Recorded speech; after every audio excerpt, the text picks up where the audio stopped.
한번 인사하시겠습니다. 우리 은혜 받고 돌아갑시다. 한번 인사하시겠습니다. 네.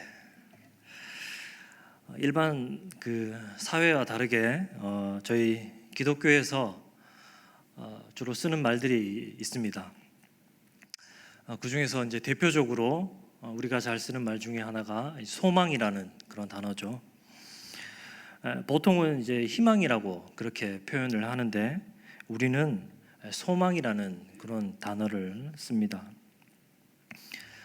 희망과 그 소망은 사실 사전적 의미로는 같은 말이에요. 그런데 우리는 그것을 소망이라고 그렇게 고집하고 있는 것이죠. 무엇이 다를까요? 왜 우리는 희망이라고 그렇게 말하지 않고 우리는 소망이라고 그렇게 이야기를 할까요? 희망이라는 것은 우리가 그렇게 되기를 원하는 것이죠. 우리의 바람이고 또 내가 원하는 것입니다. 그런데 소망이라는 것은 무엇입니까? 소망은 약속을 근거로 반드시 이루어질 것들을 바라는 것이죠. 희망이라는 것은 그대로 이루어질 수도 있고 또 그렇지 않을 수도 있습니다. 그러나 소망이라는 것은 약속을 근거로 반드시 이루어질 것들을 바라는 것. 이 소망의 내용은 하나님의 약속이라는 겁니다. 희망이 인간의 어떤 그런 뜻에서 인간으로부터 출발된 것이라면 소망이라는 것은 인간의 뜻과 아무런 관련이 없습니다. 삼위 하나님의 뜻과 또 하나님의 그 사역과 관련된 것이 바로 소망입니다. 그래서 약속에 근거하고 있는 그 모든 바람, 또 그것을 믿는 믿음, 그것을 우리는 소망이라고 그렇게 이야기를 하는 것입니다. 우리는 예수님께서 재림하실 것을 희망하지 않습니다. 우리는 하나님의 나라가 완성될 것이라고 희망하지 않습니다. 우리는 소망합니다. 반드시 그것이 이루어질 것임을 알고 있기 때문입니다. 그래서 성경은 소망으로 가득한 책입니다. 그런데 문제는 살아가다 보면은 소망이 너무 성경책 안에만 갇혀 있는 것이 아닌가 그런 생각이 들 때가 있습니다. 소망이 좀 이 성경에서 좀 밖으로 좀 튀어나왔으면 좋겠는데 튀어나와서 내 삶에 또 이렇게 좀 내 삶의 어떤 그 현실 가운데서 그렇게 이 소망이 좀 다가와 줬으면 좋겠는데 캄캄한 내 두 눈에 이 소망의 빛이 좀 비춰줬으면 좋겠는데 전혀 그렇지 않다라는 것이죠. 현실에서는 정말 약속과 아무런 상관이 없는 것 같은 그런 느낌이 들 때가 많고 또 정말 약속과 실제로 아무런 상관없이 그렇게 살아가고 있는 우리의 모습을 보게 됩니다. 이럴 때마다 어떤 생각이 드십니까? 정말 주님께서 나에게 무언가 좀 보여주셨으면 좋겠다 그런 생각이 들지 않습니까? 오늘 도마에게 보지 못하고 믿는 자가 복되다라고 주님께서 그렇게 말씀하셨지만 근데 정말 너무나 답답하기 때문에 주님 좀 보고 싶습니다. 그런 마음이 드는 것이죠. 주님께서 딱 한 번만 보여주시면 주님이 딱 한 번만 나에게 나타나 주시면 주님이 정말 내 귓가에 한 번만 음성을 들려주신다면 그러면 정말 흔들림 없이 그렇게 믿음 생활을 잘 할 수 있을 것 같은데 그런 생각이 들지 않습니까? 그런데 여러분 우리가 만약 보고 믿는다면 그 믿음은 어떤 믿음일까요? 열등한 믿음일까요? 뭔가 좀 질이 떨어지거나 혹은 뭐 이렇게 하자가 있는 그런 믿음일까요? 반대로 안 보고 믿는다면 그것이 더 강력한 그런 믿음일까요? 주님이 보고 믿는 것은 믿음이 아니라고 말씀하신 적이 없습니다. 보고 믿는 것에 대해서 그건 잘못된 믿음이라고 그렇게 저주하신 적이 없어요. 그러니 보고 믿더라도 좀 잘 믿으면 되는 거 아닙니까? 보고도 안 믿고 또 안 보고도 안 믿는 것보다는 어쨌든 보고서라도 믿는 게 낫지 않습니까? 우리는 늘 답답하잖아요. 답답하니까 보여달라고 주님께 그렇게 외치고 싶지 않습니까? 그런데 주님은 보여주시지 않고 또 보지 못하고 믿는 자들을 향해서 복되다라고 이렇게 말씀하시는 겁니다. 오늘 참 도마를 통해서 우리에게 큰 교훈을 줍니다. 도마를 통해서 보지 못하고 믿는 것에 대한 그 의미를 우리가 생각해 볼 수 있기를 원합니다. 우선 제가 말씀드리는 것에 그 연관된 인물이 누구인지 한번 맞춰 보시겠습니까? 제가 단어들을 몇 가지 이야기해 드릴 텐데요. 조선의 명장, 혹시 알고 계시면 바로 대답해 주시면 됩니다. 조선의 명장, 그리고 충무공. 네, 역시 네, 역사적 지식이 해박하십니다. 네. 네. 12척의 배 임진왜란 이런 수식가 있을 수 있겠죠. 네. 그러면 또 하나 더 내보겠습니다. 성실, 유머, 예의, 개미, 메뚜기. 네, 네, 유재석이죠. 이렇게 연관되는 그런 단어들이 있다라는 겁니다. 그러면 여러분 도마 그러면 어떤 생각이 드십니까? 도마 그러면 도마에게도 따라다니는 그 연관 검색어가 있다는 겁니다. 그것이 무엇입니까? 다름 아닌 의심이죠. 의심. 근데 의심이 보통 있는 것이 아니라 의심 많은, 도마를 따라다니는 수식에는 의심 많은 도마예요. 어떻게 하다가 이 의심의 아이콘이 됐는지. 그런데 우리가 한번 생각해 보기를 원합니다. 의심 한번 안 해본 사람이 있을까요? 저 도마가 약간 억울할 수 있다라는 생각이 듭니다. 도마가 밥 먹고 의심만 한 것은 아닐 텐데, 그런데 도마는 왜 평판이 의심 많은 도마 이렇게 되어 있을까요? 가만히 보게 되면 예수님의 제자들도 다 의심했습니다. 도마만 유독 의심한 것이 아니라 나머지 모든 제자들이 다 의심했습니다. 마가복음 16장 10절에 보게 되면 이렇게 말씀하시죠. 제가 읽어드리겠습니다. 마리아가 가서 예수와 함께 하던 사람들이 슬피하며 울고 있는 중에 이 일을 알림해 그들은 예수께서 살아나셨다는 것과 마리아에게 보이셨다는 것을 듣고도 믿지 아니하리라. 막달라 마리아의 그 증언들을 듣고도 제자들은 믿지 못했습니다. 믿지 못해서 그렇게 문을 걸어 잠근 채 다락방에 숨어 있었습니다. 다른 제자들도 똑같이 믿지 않았던 그런 모습을 우리가 볼 수 있죠. 예수님의 손과 예수님의 그 옆구리를 보기 전까지는 사실 그 어떤 제자들도 예수님을 믿지 않았습니다. 예수님께서 십자가에 못 박히시자 모든 것이 다 끝났다라고 생각했던 것이 바로 제자들이었죠. 그래서 각자 자기 길을 가려고 했었습니다. 유독 도마만 그렇게 의심이 충만한 것이 아니었다라는 겁니다. 그렇다면 여러분들께 질문을 드리고 싶습니다. 여러분, 의심은 나쁜 것인가요? 의심은 우리의 신앙을 위협하는 것인가요? 다르게 질문하면은 의심 없이 우리가 신앙생활을 한다는 것이 가능한 것일까요?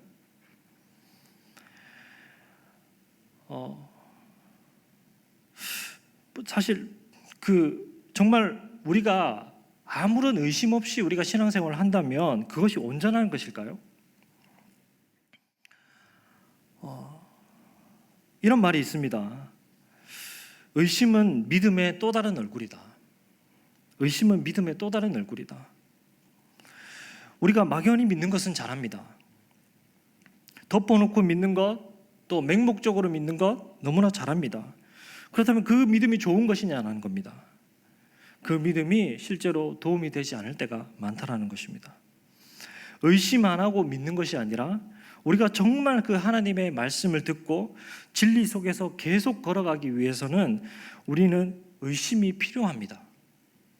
우리가 믿는 진리, 이것에 대해서 확신하면서 계속 나아가기 위해서는 오히려 우리는 틈만 날 때마다 의심을 해야 된다는 겁니다.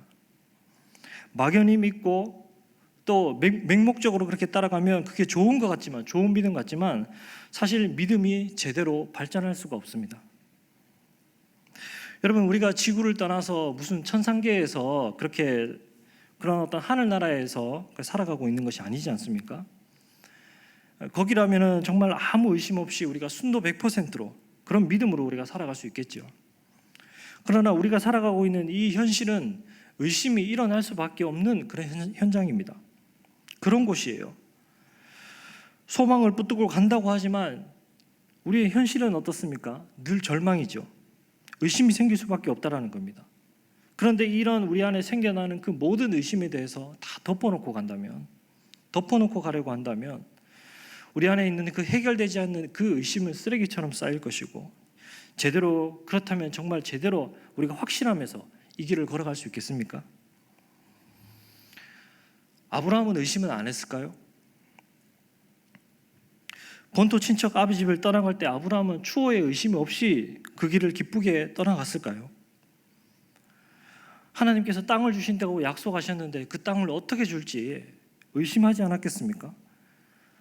그곳에 가면 정말 누군가 나를 밝혀줄 것이고, 또 나를 위해서 예비된 거처가 있을 것이고, 내가 먹고 살 수 있는 일거리가 있을 것이야, 모든 것이 준비되어 있을 것이야 라고 그렇게 의심 없이 그렇게 생각하고 갔을까요?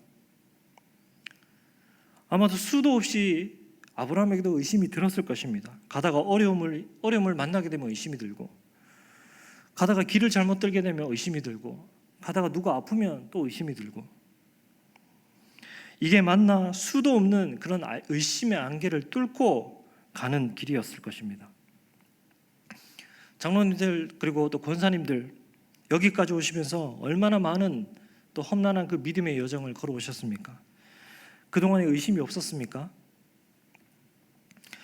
여기 정말 열정적으로 그렇게 믿음 생활을 하시는 분들이 많은데 그 속에 정말 한 톨의 의심과 여지가 없습니까? 다 있다라는 거예요. 우리 마음속에는 다 의심을 가지고 있습니다. 제자들도 의심했고 또 우리도 그렇게 의심했습니다. 의심하고 있습니다. 근데 믿음이라는 것은 무엇이냐면 바로 이 의심을 안고 있다라는 것입니다. 믿음 안에는 의심이 들어 있습니다. 그러나 의심보다 믿음이 더 크기 때문에 이 믿음을 버리지 않는 것이죠. 의심이 나쁜 것이 아닙니다. 어쩌면 우리 안에 있는 그 의심 때문에 의심이 여러분들을 여기까지 끌고 왔을 수도 있습니다. 우리는 계속 그 진리의 길을 가기 위해서 우리는 의심을 해야 됩니다. 의심을 멈추는 것이 아니라, 중단할 것이 아니라 계속 의심을 해야 된다는 것입니다. 때로는 도저히 정말 의심할 수 없을 때까지 의심해서 이것이 의심할 여지 없이 사실이라는 것을 확인할 때까지 의심해야 되는 겁니다. 의심을 피하면 자칫 믿음도 날아갈 수도 있습니다. 정당한 의심을 해야 된다는 겁니다. 의심은 믿음의 또 다른 얼굴이자 믿음의 또 다른 여정입니다. 의심을 절대 안 하고 사는 그런 무리들이 바로 이단인 것이죠. 합리적인 그런 의심이 드는 것도 그들은 교주의 말이라면 의심을 안 해버립니다. 의심을 안 하려고 선택해버리는 것이죠. 그래서 망하는 것입니다. 의심이 없기 때문에 망합니다. 의심이라는 그 기능이 없으면 정말 끔찍한 그런 결과를 초래할 수가 있다는 겁니다. 의심이 들면 의심과 싸우고 또 그 의심을 이겨낼 수 있는 그런 믿음을 소유하기를 축원합니다. 정말 그것이 믿음입니다.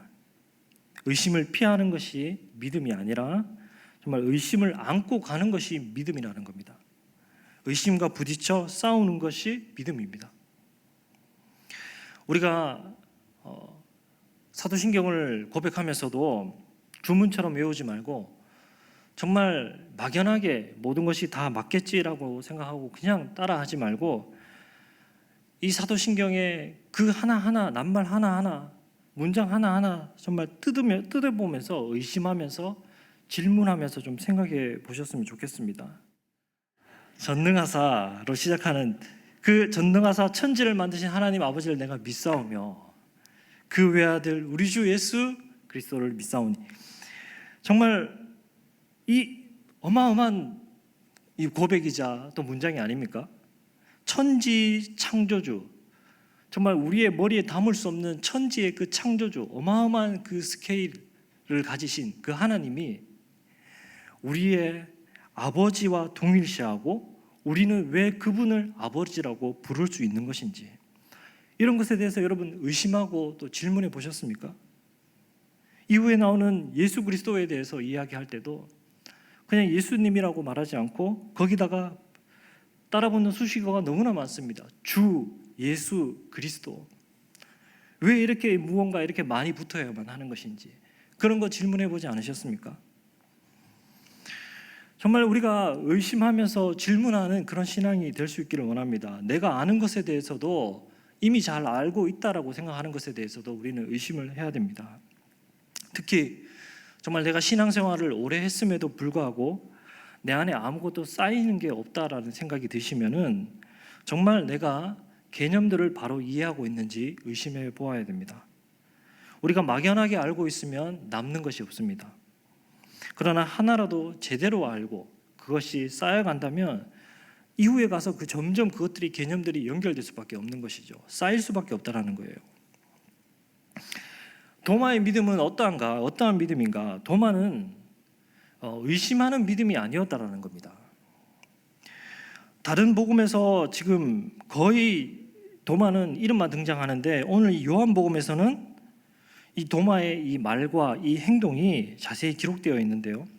오늘 우리가 그것을 통해서 그 독특한 그 도마의 성격을 우리가 좀 볼 수 있는데 도마가 제일 처음 등장하는 것이 요한복음 11장입니다. 11장에 보게 되면은 예수님께서 그 아끼고 사랑하시던 그 나사로가 병이 들었습니다. 그래서 예수님께서 나사로에게 가게 되는데 그런데 예수님께서 바로 가서 고쳐주시지 않고 이틀을 더 유하셨어요. 그 후에 제자들에게 유대로 다시 가자라고 이렇게 말씀하셨죠. 이때 정말 제자들이 그 이야기를 듣고 펄쩍펄쩍 뛰는 겁니다. 왜냐하면 지금 방금도 그 유대인들이 제자들을 돌로 치료하고 위협해서 거기서부터 도망쳐 나왔는데 그런데 또 예수님께서 지금 유대로 가시려고 한다니 예수님께서 너무 이런 상황 가운데서 분위기 파악이 안 되시는 것 같다는 겁니다. 그런데 그럼에도 불구하고 예수님께서 굳이 그 사람을 고쳐야겠거든. 그러면 지금 빨리 움직이셔야 되잖아요. 빨리 이동하셔야 되잖아요. 그런데 예수님께서 이미 이틀을 유하셨어요. 그리고 거기서 도착하게 되면 나흘째가 될 텐데 그러면 썩어 냄새 날 텐데 그곳에 굳이 가셔야겠냐라는 것이죠.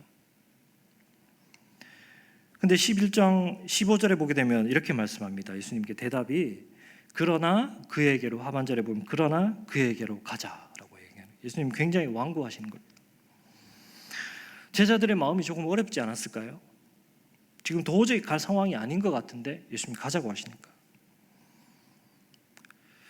예수님의 인지 능력이 조금 지금 떨어지신 것이 아닌지 갈 상황이 아니다라는 걸 충분히 말씀드렸는데 예수님께서 가자고 계속 재촉하십니다.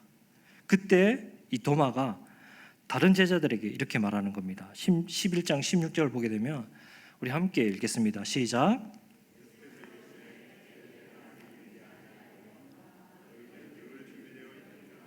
네, 좀 잘못 나온 것 같습니다. 11장 16절을 보게 되면 이렇게 나옵니다. 디두모라고 하는 도마가 다른 제자에게 말하되 우리도 주와 함께 죽으러 가자 하니라. 도마가 지금 뭐라고 했냐면 우리도 주와 함께 죽으러 가자 이렇게 말했어요. 도마가 지금 죽음을 각오하는 그 믿음으로 가자고 이야기하는 것일까요? 예수님께서 지금 가자고 하시니까 우리도 함께 가야 되지 않겠냐고 제자들에게 그렇게 권면하는 그런 내용일까요? 그게 아니라는 겁니다. 지금 도마는 지금 어떤 순교할 그런 각오가 되어 있는 그런 믿음이 좋은 것이 아닙니다. 그리고 또 도마는 어떤 그런 진심이 있는 것도 아닙니다. 지금 이렇게 이야기하고 있는 것은 제자들을 향해서 우리도 같이 주와 함께 죽으러 가자라고 말하는 것은 일종의 냉소입니다. 예수님 고집 도저히 못 꺾는다, 꺾을 수 없다. 그러니 가서 죽자 이렇게 이야기를 하는 거예요. 도마는 예수님 체포될 때 주와 함께 죽으러 가기는커녕 뒤도 안 물어보고 도망가기 바빴습니다. 예수님 가는데 함께 가야 되지 않겠냐 그런 충고도 아니고 권면도 아니고요. 유대인들이 지금 그렇게 소동을 부리고 우리를 향해서 돌 던지고 있는데, 소동을 부리는데 우리가 거기 가서 죽자, 이렇게 비꼬듯이 그렇게 이야기를 하고 있는 것입니다. 두 번째 장면은 예수님 체포되시기 직전에 제자들과 함께 계시던 그 최후의 다락방, 그 만찬에서 있었던 일입니다. 이제 요한복음에서 나오고 있는 그 도마의 모습들을 우리가 보고 있습니다. 주님께서 이제 이때 제자들의 그 발도 씻겨 주시고, 또 제자들과 함께 떡을 떼시면서 마지막 그 유월절을 보내고 계십니다. 그때 예수님께서 이런 이야기를 하시죠. 요한복음 14장 1절부터 보게 되면은 함께 읽겠습니다. 시작. 너희는 마음에 근심하지 말라. 하나님을 믿으니 또 나를 믿으라. 내 아버지 집에 거할 곳이 많도다. 그렇지 않으면 너희에게 일렀으리라. 내가 너희를 위하여 거처를 예배하러 가노니 가서 너희를 위하여 거처를 예배하면 내가 다시 와서 너희를 내게로 영접하여 나 있는 곳에 너희도 있게 하리라. 내가 어디로 가는지 그 길을 너희가 아느니라.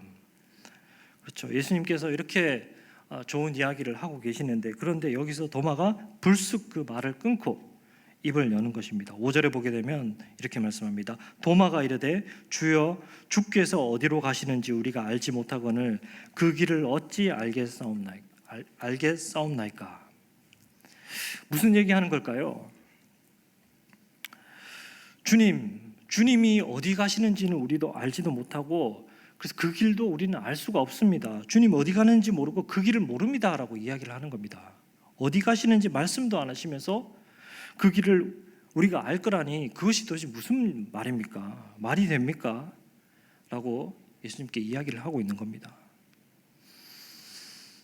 제자들은 십자가를 사실 전혀 이해하지 못했죠. 그런데 예수님께서 자꾸 어디 간다라고 말씀하시고 또 어디 가는지 알려주시지 않으니까 제자들은 마음이 불편했던 것 같습니다. 사실 예수님께서 안 알려주신 것이 아니라 알려주셨어요. 십자가를 지신다고 알려주셨는데 그때는 그렇게 할 수 없다고 오히려 예수님을 막았었습니다. 그런데 지금 예수님께서 이야기할 때는 자기네들이 알아듣지 못하니까 오히려 주님을 면박하고 있는 그런 모습이죠. 어쨌든 예수님 앞에 굉장히 지금 도전적으로 그렇게 말을 하고 있는 것입니다. 그 속에 불만과 화가 가득 차 있습니다.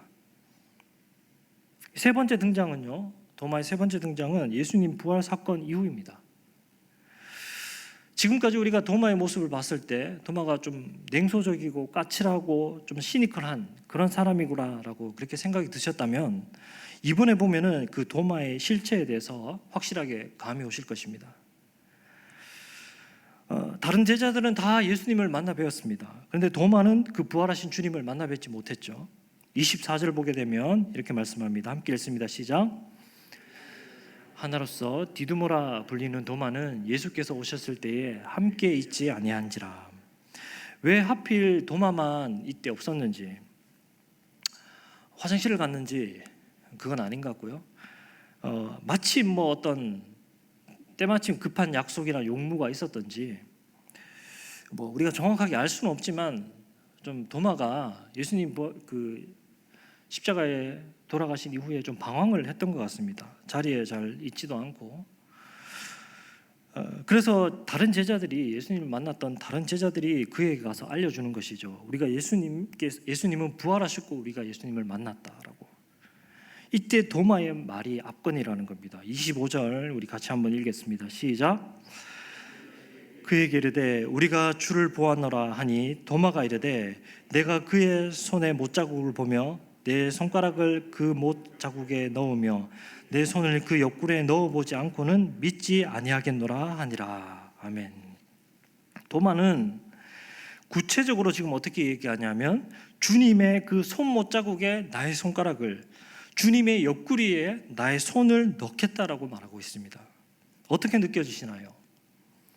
도마의 신앙이 지금 어떤 신앙 같습니까? 합리적으로 의심할 것들을 의심하고 확인하고 가는 그런 신앙 같습니까? 사실 지금 오늘 이야기하고 있는 이 도마의 말은 쉽게 내뱉을 수 있는 말이 아닙니다. 더군다나 스승에게는 도저히 할 수 없는 말입니다. 아주 경솔하고 거친 언행입니다. 이번 주에 그 안타까운 뉴스 중에 하나가 인천에서 눈 수술한 50대 그 운전자가 앞이 잘 보이지 않아서 유치원을 등원시키기 위해서 횡단보도를 건너가는 그 30대 엄마를 들이받아서 숨지게 했다는 그런 뉴스가 있었습니다. 다행히 그때 아이는 그 골전상만 입고 죽지는 않았는데요. 그 참 끔찍한 것은 뭐냐면 이 엄마가 그 사고 이후에 그 차량에 그 끌려가면서 온몸이 그 부서지고 그 상처 투성이로 그렇게 되어서 죽게 되었다라는 겁니다. 너무나 안타까운데, 그런데 만약에 이 엄마의 장례식장에 가서 누군가가 그 고인의 그 상한 몸에 대해서 함부로 얘기한다면 어떻겠습니까? 고인에 대해서 또 이 유족에 대해서 정말 그 상처를 만져보겠다라든가 뭐 이런 이야기를 한다면 어떻게 될까요? 상당히 모욕적이지 않을까요? 특히 도마는 이렇게 얘기하죠. 넣어보겠다라고 이야기를 하고 있어요. 이 넣어본다, 이게 발로라는 이 헬라어인데요, 이것은 어떤 뜻을 가지고 던지다 이런 뜻을 가지고 있어요. 굉장히 부주의하게 이렇게 만지는 거예요. 요한복음에서 쓰이고 있는 이 표현은 굉장히 거친 표현들이에요. 동작이 큽니다.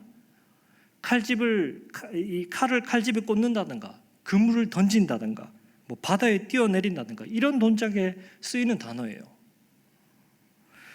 따라서 지금 도마가 지금 하고 있는 말은 정말 그 상처를 보면서 이것이 정말 주님의 그 상처인지 조심히 확인하고 믿겠습니다. 일단 그런 것이 아니라 그 몸에 그 상처난 구멍에 내가 손가락을 쑤셔 넣어보지 않고는, 쑤셔 넣기 전에는 안 믿겠다라고 악에 바친 그러한 표현이라는 겁니다.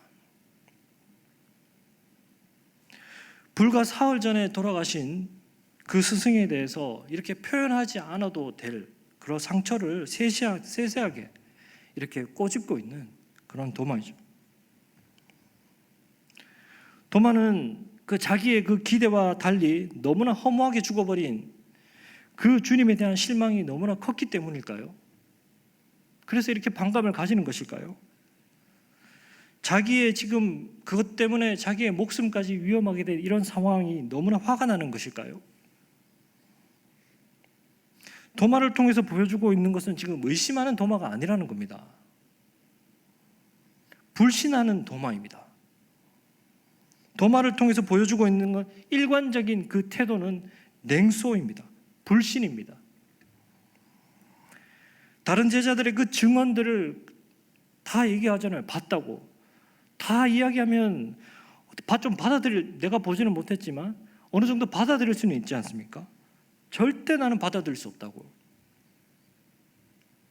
당황스러울 정도로 믿지 않아요. 도마는 가끔 의심했던 것이 아니에요. 거의 불신 상태에 있었습니다. 도마는 의심하는 제자가 아니라 불신하는 제자였습니다. 가끔 의심에 빠지는 것을 누가 뭐라 하겠습니까? 의심하는 것이 문제가 아닙니다. 누구든지 의심할 수 있습니다. 그러나 그게 아니라 도마는 일관되게 냉소적이고 비관적이고 부정적이고 화를 내며 날카롭고 그런 모습이라는 겁니다. 여러분, 믿음이라는 것이 무엇일까요? 믿음이라는 것이 무엇입니까? 그 사람에게 나타나는 그 일관적인 태도, 그것이 바로 그 믿음이에요. 어느 날 갑자기 잠시 뜨거운 것, 어느 날 잠시 의욕 넘치는 것, 이것이 믿음이 아니에요. 어느 날 감격이 있고 찬양이 막 너무나 뜨겁고 한두 번 그렇게 부르고 열정이 생겨서 뜨겁게 기도하고, 그것이 믿음이 아니라는 겁니다. 그런 거 며칠 하다 보면 우리가 착각합니다. 정말 내 믿음이 그런 것처럼, 내가 믿음이 좋아진 것처럼 그렇게 착각이 됩니다. 그렇게 하는 것이 잘못되었다는 것이 아니라 그렇게 그런 걸 몇 해 동안에 몇 년에 한두 번 찾아오는 주기적인 그런 현상일 뿐이라면 그것 가지고 우리가 믿음이라고 얘기할 수 없다는 겁니다. 믿음이라는 것은 삶 전체를 통해서 보여주는 하나의 일관성이에요. 믿음은 종교적인 그런 이벤트의 나열이 아니라는 겁니다. 믿음은 그 사람의 그 꾸준함, 그 사람의 체질이에요. 이것이 바로 믿음이에요.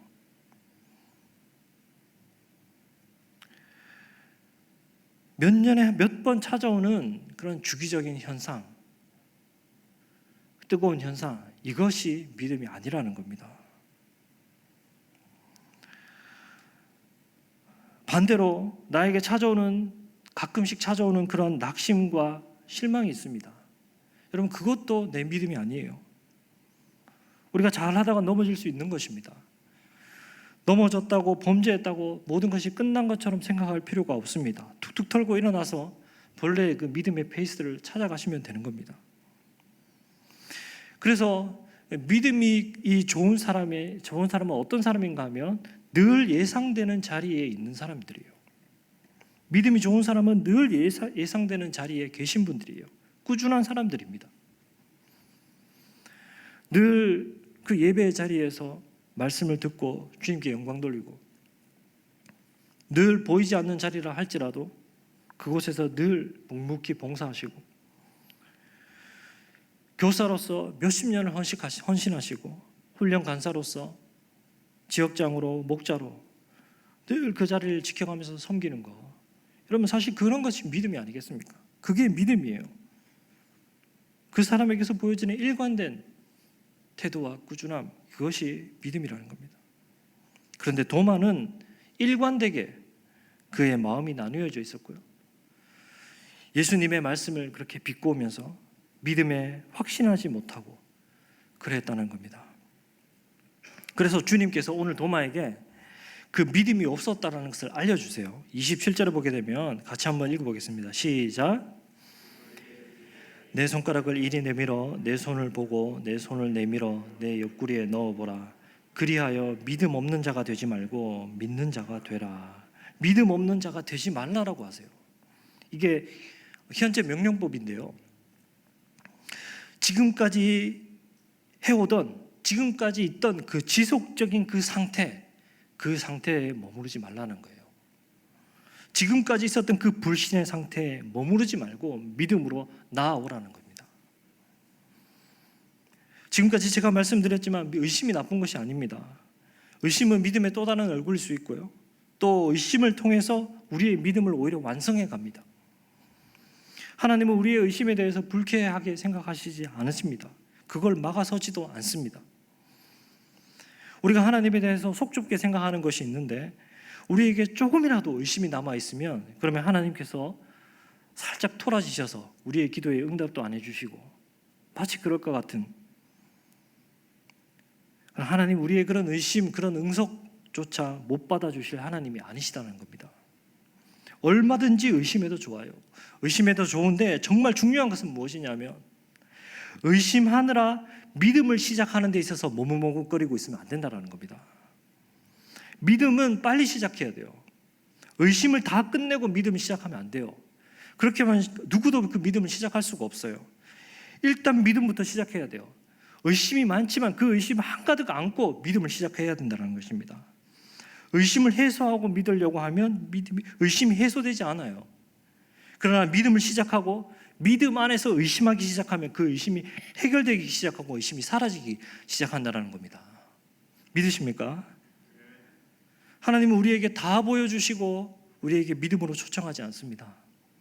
조금 보여주시고 우리에게 믿음으로 초청합니다. 아니, 조금 보여주시는 것이 아니라 결정적인 것 하나 보여주시고 우리에게 믿음으로 초청합니다. 그래서 우리에게 믿음이 필요합니다. 다 보고 믿는다면 그것은 내가 확인하려고 하는 것이지 믿음이 아닌 것입니다. 확인하면 확인할수록 우리의 믿음이 좋아질 수 있는가? 그렇지 않습니다. 보면 볼수록 우리의 믿음이 좋아지는가? 그렇지 않습니다. 우리는 자꾸 보기를 원합니다. 보여주면 믿지라고 얘기합니다. 보여주면 확인하는 것이지 그 믿는 것이 아닙니다. 100번을 확인하면 101번째 요구할 겁니다. 확인할 것들을 요구합니다. 믿음 밖에서 우리가 아무리 확인해도 믿음이 안 됩니다. 믿음은 그 대상에 대한 그 신뢰를 가지고 믿음을 선택해야 됩니다. 믿음 안으로 들어가야 됩니다. 그리고 믿고 가야 됩니다. 그러면 그 믿음 속에서 점점 그 약속의 신실함을 확인하는 과정으로 하나님께서 인도해 주십니다. 도마의 문제는 의심을 다 끝내고 믿음을 시작하려고 했다라는 데 있습니다. 도마는 보고 시작하려고 했습니다. 보고 믿는 믿음을 추구했습니다. 그러니 예수님과 다니는 3년 내내 의심하다가 끝내 십자가에 달려서 허무하게 돌아가시니까 그렇게 폭발을 하는 겁니다. 그러나 우리 주님께서 도마를 생각해 주셨죠. 결국 만남을 통해서 우리 주님께서 도마의 불신과 냉소와 의심 속에서 주님께서 끄집어내 주셨습니다.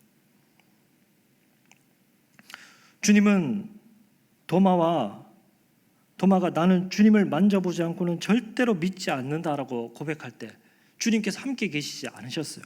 함께 계시지 않으셨지만 주님은 도마의 말을 다 들으셨어요. 그리고 기억하셨습니다.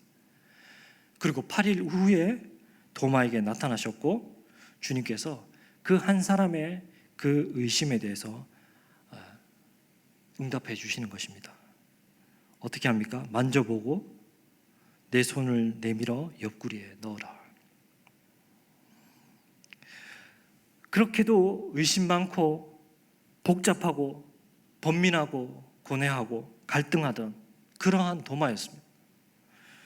그러나 주님께서 제자를 찾아가시고 그 한 사람의 그 신음과 그 요구에 응하시고 배려하시고 그 제자를 만나 주셨던 것입니다. 할렐루야. 부활하신 주님을 목격하고 모든 것이 변했던 그 제자들과 같이 도마도 부활하신 주님을 만나고 변했습니다. 그렇게 많은 불신과 의심을 종식시키고 그렇게 까칠하고 날카롭고 제멋대로였던 것들을 주님께서 모든 것들을 변화시켜 주셨습니다.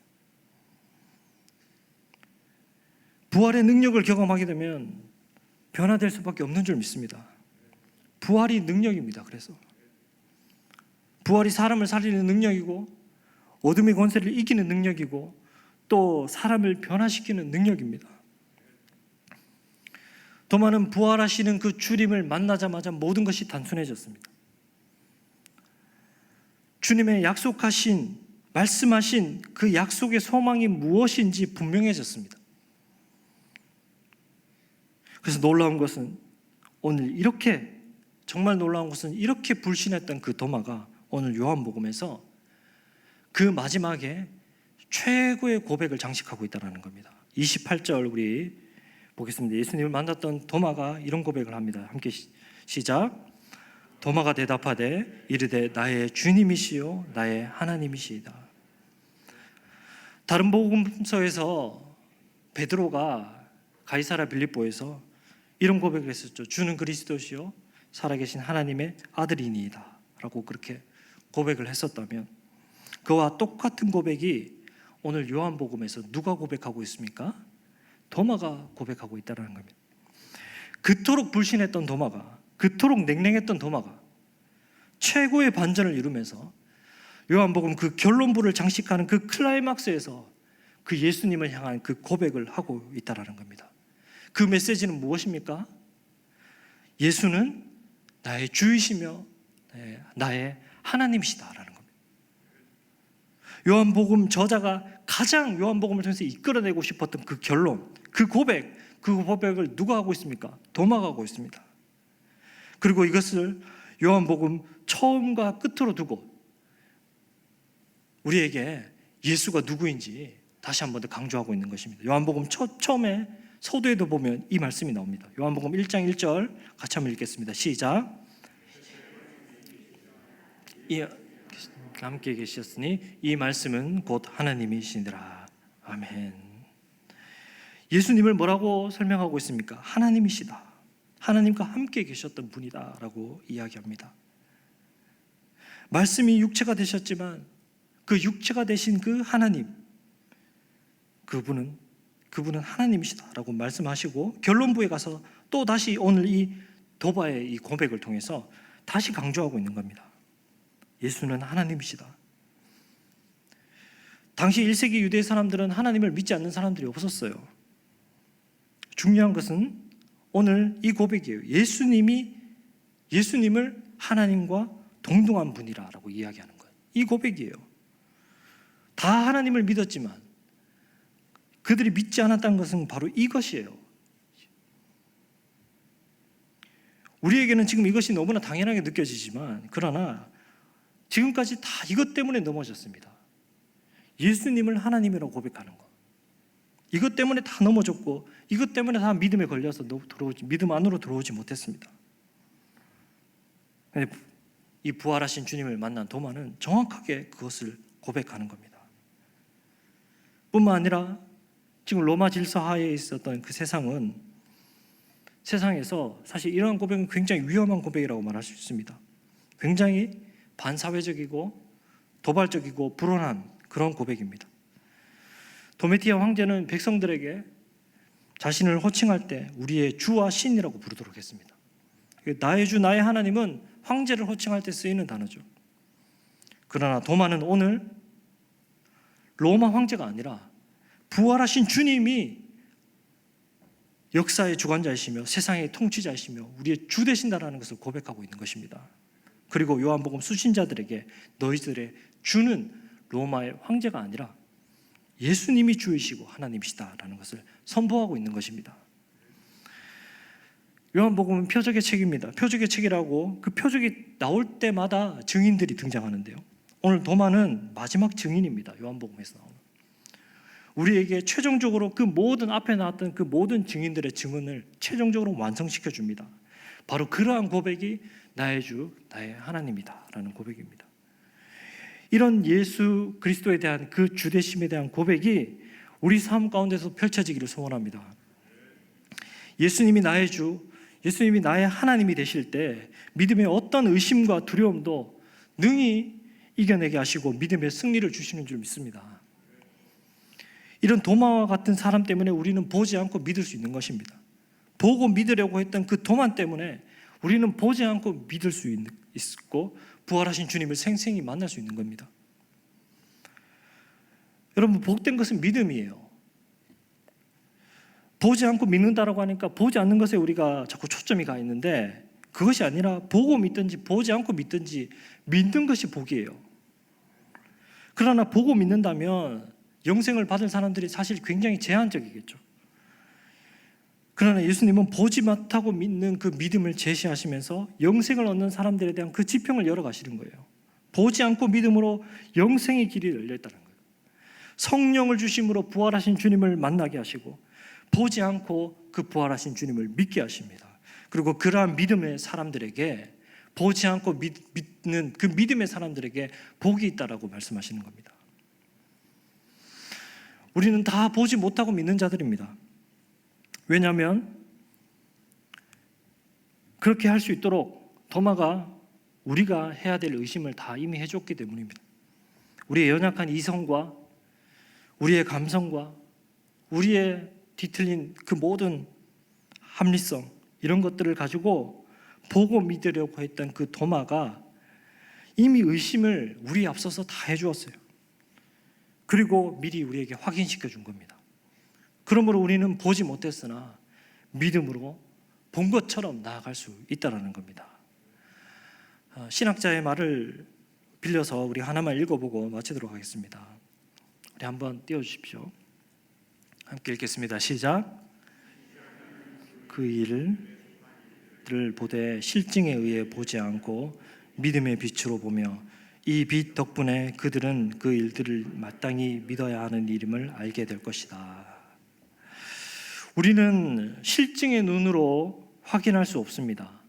실증의 눈으로 정말 그 예수님의 손과 옆구리를 만져볼 수가 없습니다. 그러나 우리에게 열려진 이 믿음의 눈으로 이 모든 것이 우리는 진리임을 확인하고 확신하고 감사하고 기뻐하며 나아갈 수 있는 줄 믿습니다.